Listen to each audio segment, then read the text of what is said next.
ओम नमः शिवाय।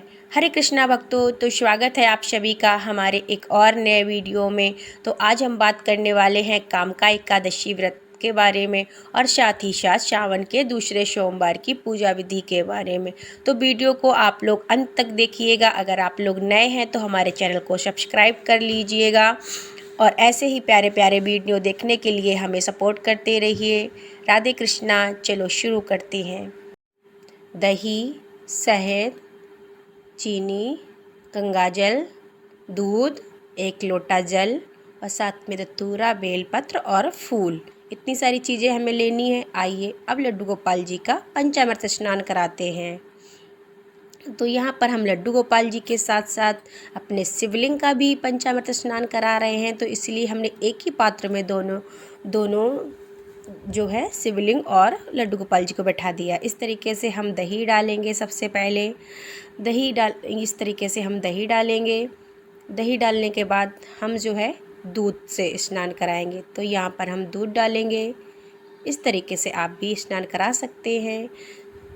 इस तरीके से यहाँ पर दूध डालेंगे। इसके बाद अब हम डालेंगे शहद। अब यहाँ पर हम शहद से स्नान कराएंगे शिवलिंग पर और लड्डू गोपाल जी के ऊपर शहद डालेंगे। इस तरीके से आप साथ साथ में मालिश भी करते रहिएगा। अब हम डालेंगे घी। घी से भी स्नान कराया जाता है और बहुत शुभ माना जाता है घी से स्नान। तो हमें पंचामृत स्नान कराना है। तो इस तरीके से हमने घी को डाल दिया। अब हम डालेंगे यहाँ पर चीनी को। तो इस तरीके से हम यहाँ पर चीनी डालेंगे और यहाँ पर लड्डू गोपाल जी के ऊपर हम चीनी डालेंगे इस तरीके से। तो ये हमारा जो है पंचामृत स्नान हो गया। तो इस तरीके से हल्के हाथों से हम जो है मसाज कर देंगे महादेव जी की और साथ में लड्डू गोपाल जी की। इस तरीके से अब हम गंगा जल से इनको स्नान कराएंगे। तो सबसे पहले हम गंगा जल से स्नान करा लेंगे। इस तरीके से हम गंगा जल से स्नान करा लेंगे। ये देखिए, ये गंगा जल है और अब बारी है स्वच्छ जल से स्नान कराने की। तो इस तरीके से हम स्वच्छ जल से स्नान करा लेंगे। ये देखिए, बहुत ही प्यार और भाव से हमें स्नान कराना है। आप मंत्र का भी जाप करके स्नान करा सकते हैं। और ये देखिए, हमारे महादेव और हमारे लड्डू गोपाल जी का पंचामृत स्नान हो गया है। तो अब हम यहाँ पर लड्डू गोपाल जी का और महादेव जी को साफ कपड़े से पोंछ कर इनका श्रृंगार कर देंगे। और साथ साथ हमें जो है शंख का भी पूजन करना है। तो हम शंख में जल भर लेंगे। तो आज एकादशी भी है और श्रावण का दूसरा सोमवार है। तो हमें एक साथ ही सभी की पूजा करनी है। तो हमने यहाँ पर दीपक जला लिया है। अब हमने वस्त्र स्वरूप कलावा विष्णु जी को समर्पित कर दिया है और मैंने यहाँ पर शिवलिंग को भी वस्त्र स्वरूप कलावा समर्पित कर दिया है और यहाँ पर मैंने महादेव को भस्म समर्पित कर दी है।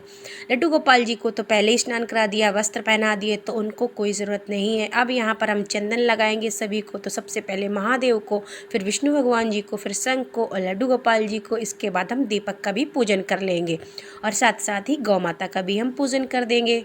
इस तरीके से हम सभी में पूजन कर देंगे। आज हम चावल का उपयोग नहीं कर सकते, इसलिए हमने सफ़ेद तिल का उपयोग किया है। आप चाहो तो काले तिल का भी उपयोग कर सकते हैं, पर आज के दिन चावल का उपयोग नहीं करें। वैसे तो महादेव की पूजा में आप चावल को जो है यूज़ कर सकते हैं, लेकिन आज जो है एकादशी है तो हम अक्षत का प्रयोग नहीं करेंगे। तो इस तरीके से अब हम फूल समर्पित कर देंगे। महादेव को हमने सफ़ेद फूल समर्पित किया है। आप चाहो तो कोई भी कलर का फूल समर्पित कर सकते हो। तो हम यहाँ पर शंख को और लड्डू गोपाल जी को, साथ ही विष्णु भगवान जी को और गौ माता को फूल समर्पित करेंगे। साथ ही साथ हम दीपक को भी फूल समर्पित कर देंगे। तो इस तरीके से हम सभी को पुष्प समर्पित कर देंगे। आप चाहो तो फूल माला का भी उपयोग कर सकते हैं, पर हमारे पास माला नहीं थी तो हम फूल से ही पूजन कर दे रहे हैं। तो इस तरीके से हमने सभी को फूल समर्पित कर दिया। अब हमने एक बेलपत्र में राम लिखा है और राम लिख करके यहाँ पर जो है हम महादेव को समर्पित कर देंगे। याद रखिए, जो बेलपत्र का चिकना भाग है उसको हमें महादेव को स्पर्श करते हुए चढ़ाना होता है।